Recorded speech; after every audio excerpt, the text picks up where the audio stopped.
বন্যাতে এখন তো আমাদের ঘরবাড়ি ডুবাইল আছে, এখন তো আমরা কোনোভাবে পড়তে পারছি না। অনেক কলেজে যে তলিয়ে গেছে, অনেক কলেজে আবার আশ্রয় কেন্দ্র, এগুলাই আমাদের মানে ভোগান্তি সৃষ্টি হয়েছে। অনেক পরীক্ষার্থী তারা লেখাপড়া করা তো দূরের কথা, তারা ঠিকমতো খাবারও পাচ্ছে না, আশ্রয় পাচ্ছে না।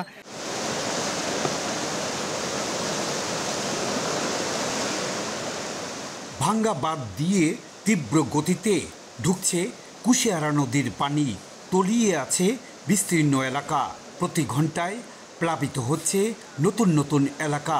গত 2-3 দিন ধরে ডুবে আছে ঘরবাড়ি, দোকানপাট এবং শিক্ষা প্রতিষ্ঠান। জকিগঞ্জ উপজেলার উচ্চ মাধ্যমিক পরীক্ষার প্রধান কেন্দ্র হাফসা মজুমদার মহিলা ডিগ্রি কলেজ কোমর পানিতে তলিয়ে আছে। এ অবস্থায় বন্যার কারণে 9 জুলাই শুরু হতে যাওয়া পরীক্ষা নিয়ে শঙ্কিত শিক্ষার্থীরা। বন্যাতে এখন তো আমাদের ঘরবাড়ি ডুবাইল আছে, এখন তো আমরা কোনোভাবে পড়তে পারছি না। অনেক কলেজে যে তলিয়ে গেছে, অনেক কলেজে আবার আশ্রয় কেন্দ্র, এগুলাই আমাদের মানে ভোগান্তি সৃষ্টি হয়েছে। নগদের কাছে সব গ্রাহকই প্রিয়, তাই তো সারা দেশে ক্যাশ আউট চার্জ সবচেয়ে কম।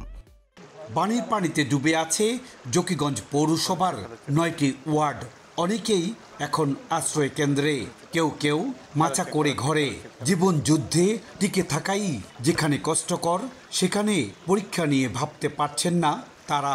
পরীক্ষা পেছানোর দাবি অভিভাবক ও জনপ্রতিনিধির। অনেক পরীক্ষার্থী তারা লেখাপড়া করা তো দূরের কথা, তারা ঠিকমতো খাবারও পাচ্ছে না, আশ্রয় পাচ্ছে না। বন্যা দুর্গত জকিগঞ্জ উপজেলায় পরীক্ষা নেওয়াটা আমার মনে হয় সমীচীন হবে না। আমি অনুরোধ করব ওনারা যেন সরকারের ঊর্ধ্বতন কর্তৃপক্ষের সাথে কথা বলে এই এইচএসসি পরীক্ষা, বাচ্চা যারা পরীক্ষা দেবে এই সময়টুকু যেন পুনর্বিবেচনা করার জন্য। তৃতীয় দফা বন্যায় 13 উপজেলা ও সিলেট নগরী মিলিয়ে 8 লাখের মতো মানুষ পানিবন্দী রয়েছেন। ইকরামুল কবির, সময় সংবাদ, সিলেট।